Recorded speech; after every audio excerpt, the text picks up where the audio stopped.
Cristo. Muy bien, como es costumbre, vamos a estudiar, a seguir estudiando eh, en Gálatas. Hoy vamos a continuar con el versículo número 14. Recordemos que estamos en el capítulo 3. Gálatas 3:14.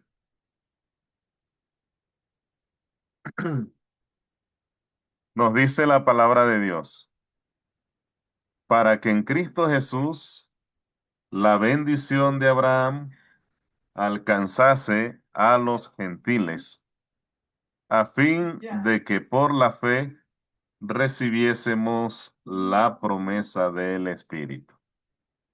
Entonces, este versículo que está muy relacionado con los versículos que hemos venido tratando, explica el propósito de el propósito de la existencia de Jesucristo, el propósito de su obra de amor, de su obra redentora, el propósito de la gracia. Y aquí se puede observar un doble propósito. El primer propósito que nosotros podemos vislumbrar al leer este versículo es el ser justificados por la fe. Esto no ocurre por las obras de la ley, ya hemos venido tratando en estudios anteriores, hemos venido diciendo que la, la ley nunca pudo justificar de pecado. Hacía, por mencionarlo así de alguna manera, una limpieza parcial, no total, del pecado a través de los sacrificios, pero esta limpieza no era total. En cambio, Jesús pudo lograr que el ser humano fuese limpio del pecado, de los pecados, con un solo sacrificio y de una vez por todas. Entonces, el primer propósito de la venida de Cristo fue ese, eh, poder ser redimidos, poder alcanzar salvación. Y lo segundo, o ser justificados por la fe.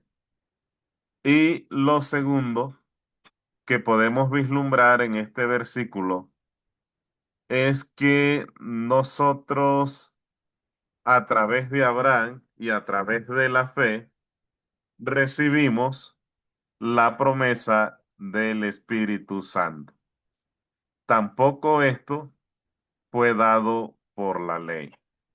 Y vamos a citar una vez más cuál era el propósito de la ley, que ya lo hemos mencionado nosotros en textos anteriores. Ahora, antes de continuar, eh, vamos a recordar lo que dice en varios apartes.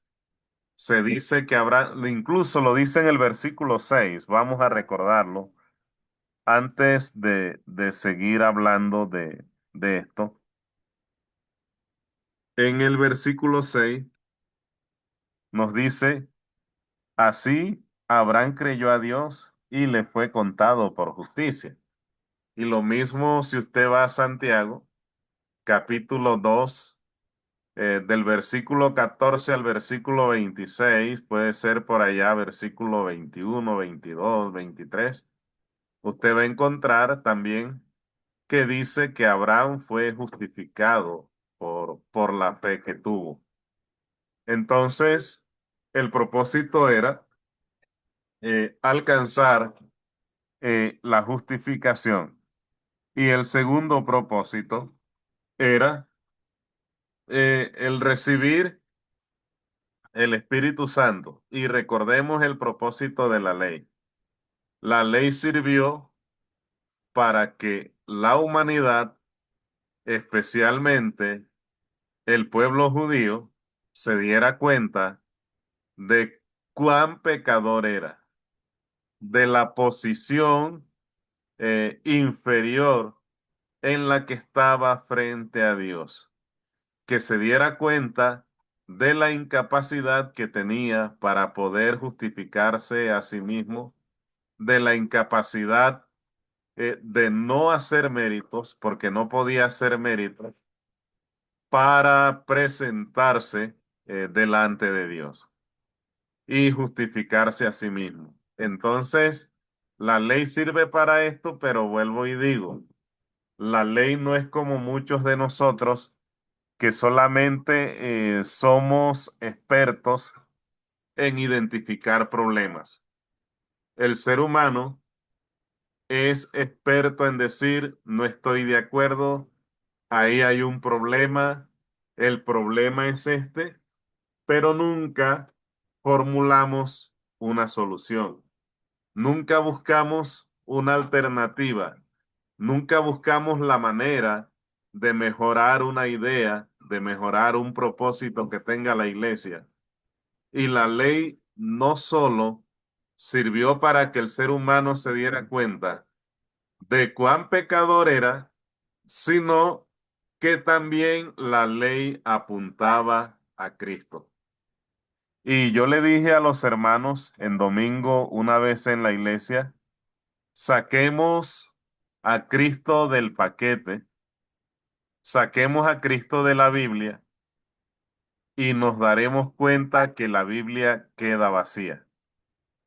No queda ni siquiera el Antiguo Testamento, porque es que desde Génesis hasta Malaquías está lleno de profecías acerca de Jesucristo, de qué vendría a ser, de cómo lo vendría a ser y cómo sería su ministerio.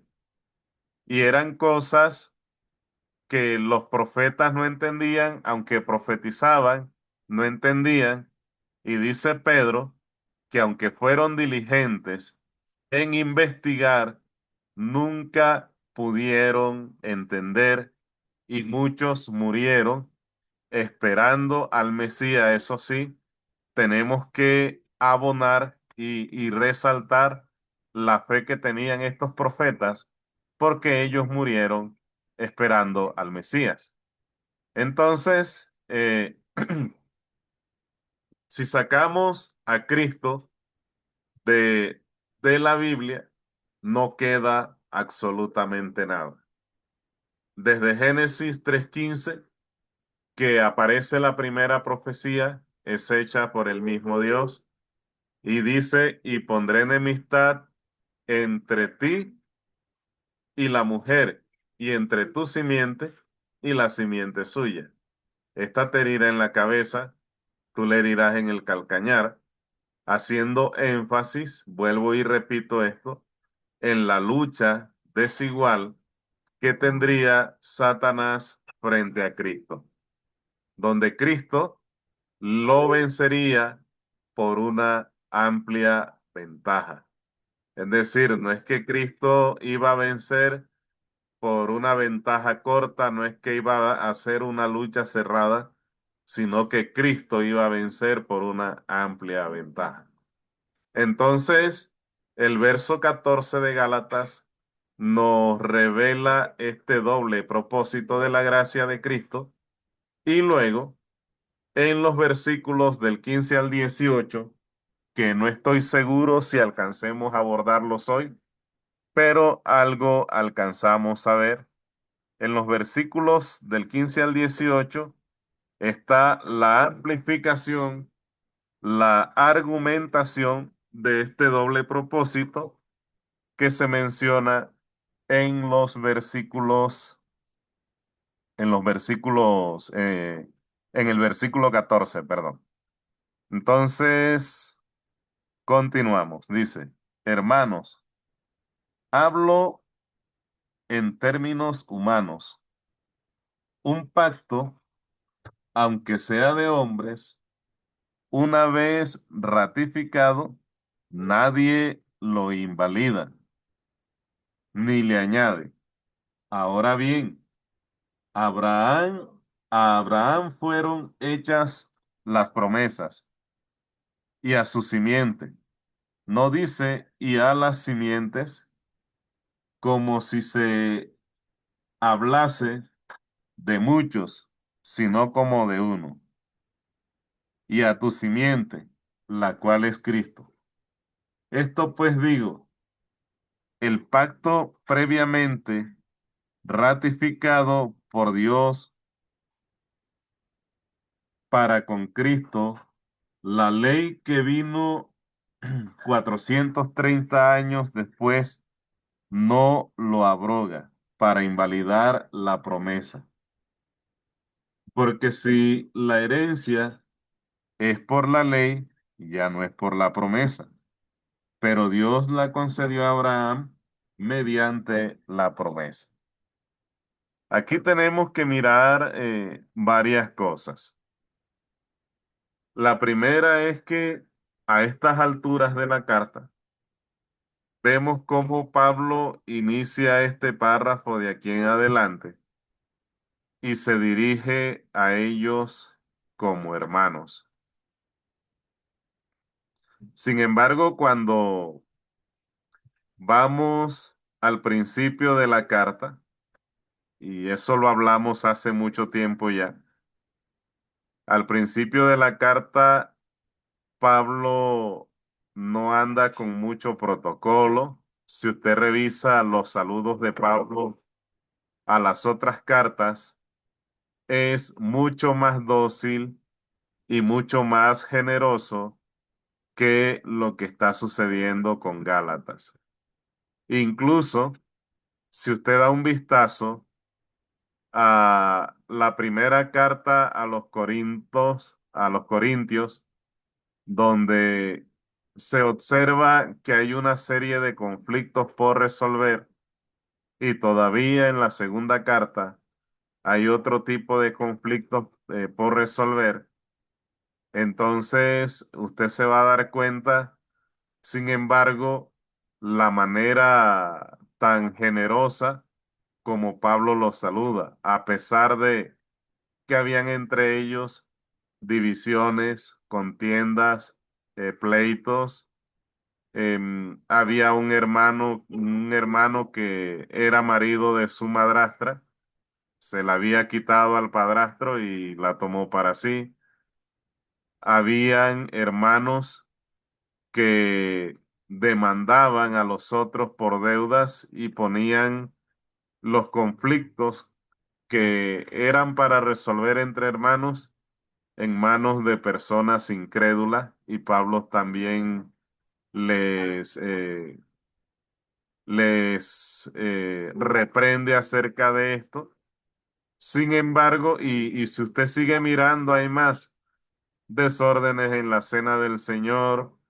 Pablo les dedica un capítulo entero acerca de hablar en lenguas y todo lo demás. Le dedica una extensa parte de la carta a explicar y hacer aclaraciones acerca de hablar en lenguas, cómo se puede hacer y en fin. Sin embargo, si usted compara el saludo de Pablo, la manera de expresarse, a pesar de que los reprendió, es mucho más generosa que la manera como se dirige a los Gálatas. ¿Y por qué lo hace? Porque en primer lugar, los pecados son diferentes. La situación, el contexto es distinto.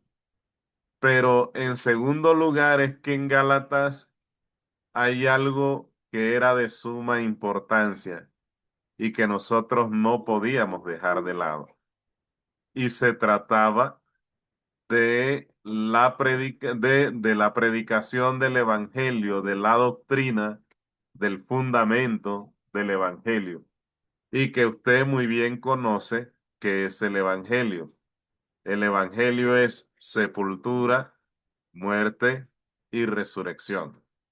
O perdón, muerte, sepultura y resurrección. Lo dije, pero no en el orden que debe ser. Entonces, muerte de Cristo por nuestros pecados.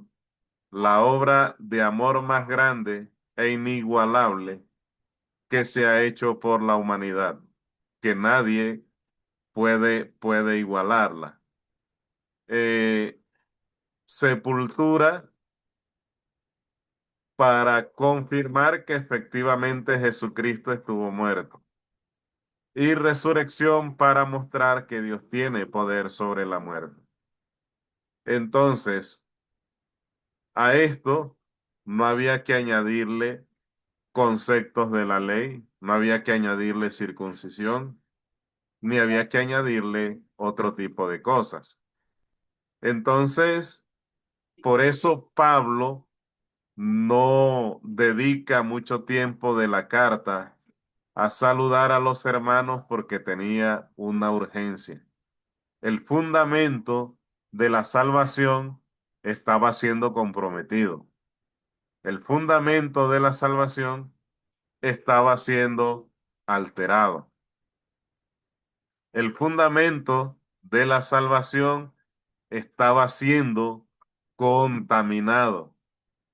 Y aunque las obras de la ley aparentemente no contaminaban, se le estaba agregando algo distinto, se estaba haciendo una mezcla. Y a Pablo le interesaba, a raíz de la experiencia que había vivido con Dios, el encuentro que había tenido con Jesucristo, era interés prioritario de Dios, de Pablo, que el Evangelio fuera predicado en su estado puro. Entonces, él por eso no los saluda y por el contrario los reprende, los tilda de insensatos. Y una persona insensata es una persona que conociendo la verdad actúa como si estuviera fuera de su cordura, fuera de su sano juicio. Y Pablo se dirige a ellos de esta manera. Entonces, de hecho, esto también puede ser tildado como necedad. Entonces, pero ahora que Pablo ya a estas alturas ha hecho una explicación extensa acerca del Evangelio, ha manifestado que su Evangelio no es falso, porque incluso las personas de mucha autoridad en Jerusalén, que eran los apóstoles que estaban en Jerusalén y otros hermanos que habían aceptado a Cristo y estaban trabajando al igual que él, no solamente por la salvación propia, sino por la salvación también de los demás, habían reconocido que su evangelio no era falso y por el contrario, dice que ni siquiera Tito fue obligado a circuncidarse, algo que ya fue explicado. Y después de esta explicación extensa, entonces dice, ya habiendo dejado claro esto, entonces Pablo vuelve a lo que siempre ha sido la manera como se comporta frente a los hermanos y los llama como hermanos. Y decirle hermano, esta palabra a veces tiene poco valor porque decimos hermano como decir cualquier palabra y de pronto no pesamos en nuestra mente, en nuestro corazón lo que esto significa. Llamar a una persona hermano es decirle, em, es como ven, eh, te abrazo, te presto mi hombro para que te apoyes y quiero ayudarte. O sea, es decirle a una persona hermano es como mostrar empatía hacia esa persona. Entonces, ya Pablo, después de haber aclarado ese asunto tan importante como es el Evangelio, nosotros a veces nos ocupamos, valga lo que estoy diciendo para hacer el siguiente apunte, nos ocupamos muchas veces de defender cosas que no son doctrina, ni hacen parte de la doctrina.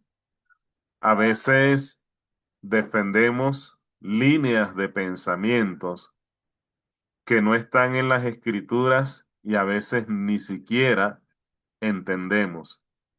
Incluso ni siquiera sabemos a veces por qué entramos en debates, en conflictos, y a veces por causa de estas líneas de pensamiento se forman grupos dentro de la iglesia y somos enemigos los unos de los otros.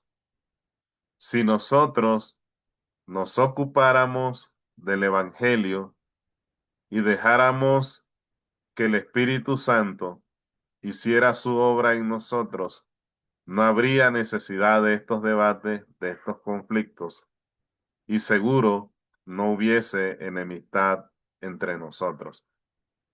Pero a veces abusamos de ese libre albedrío que Dios nos ha dado para pensar más allá en cuanto a las escrituras.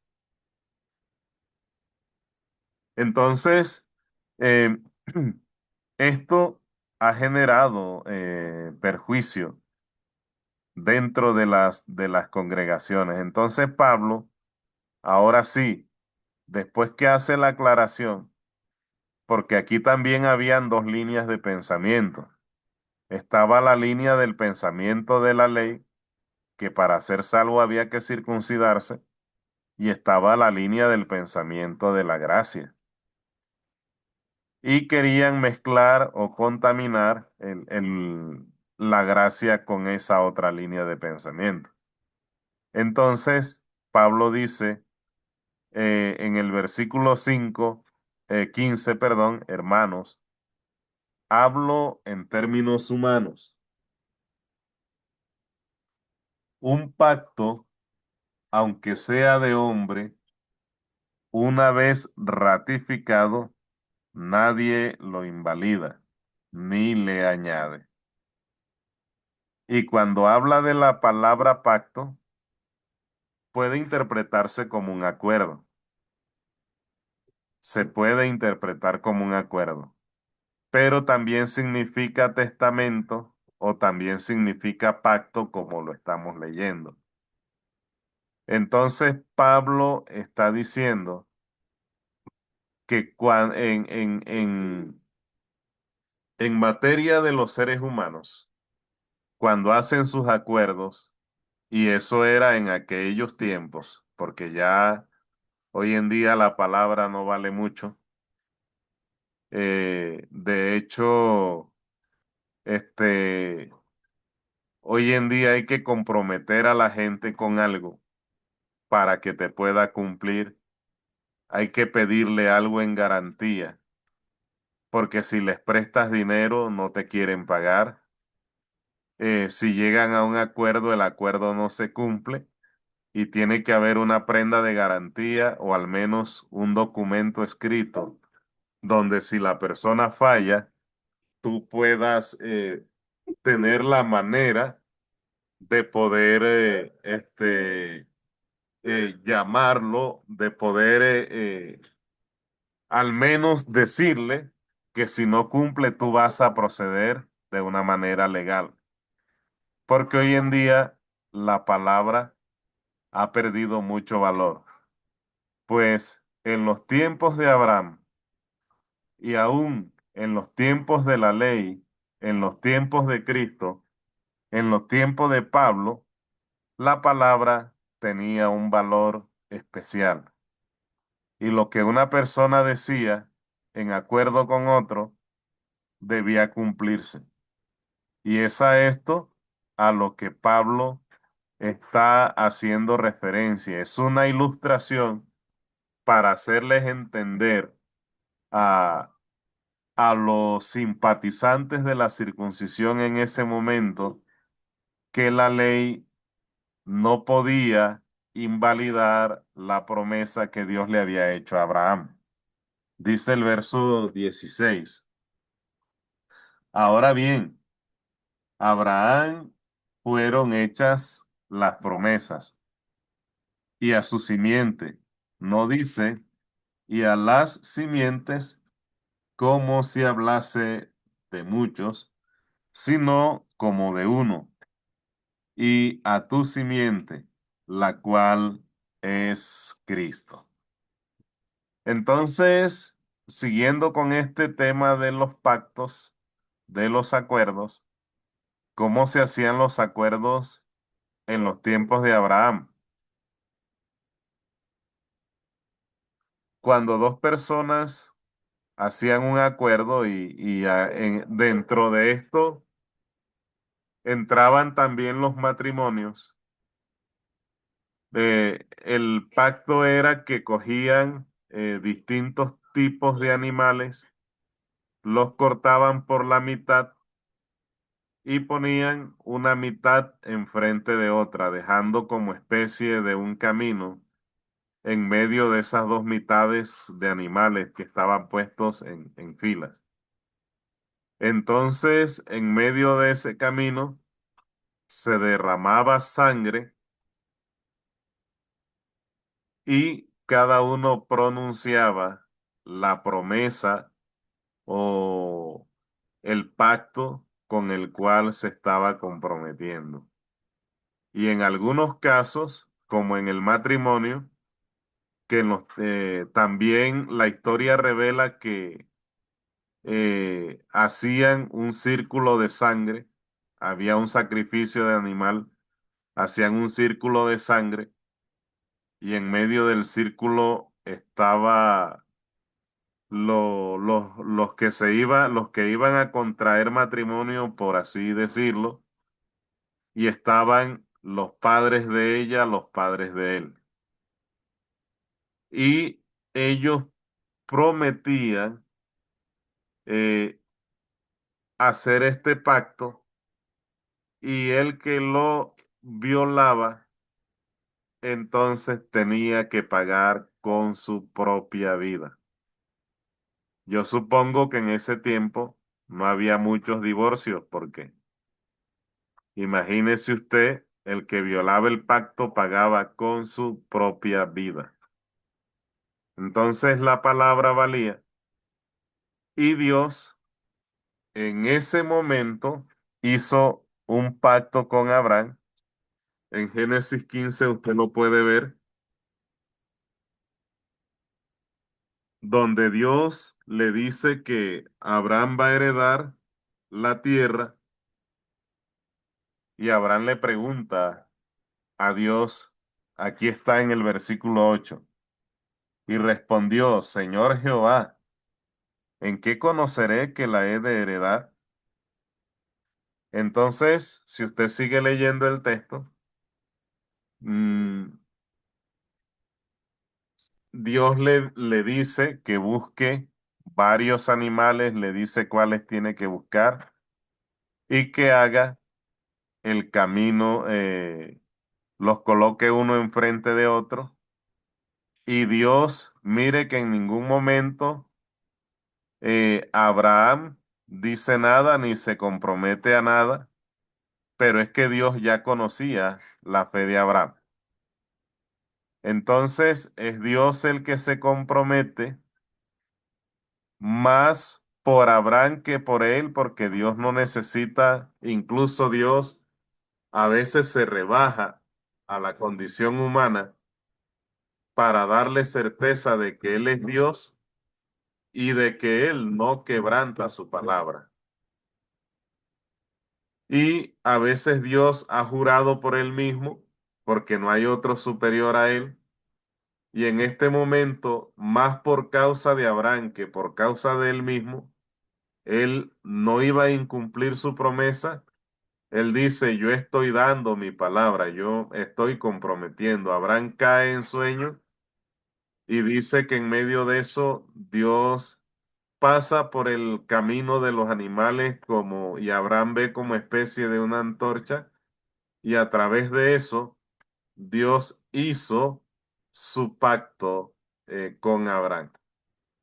Ahora, si en esos momentos la palabra valía, entonces no es posible que Dios incumpla su palabra y no es posible que la ley venga a anular el pacto que Dios había hecho con Abraham.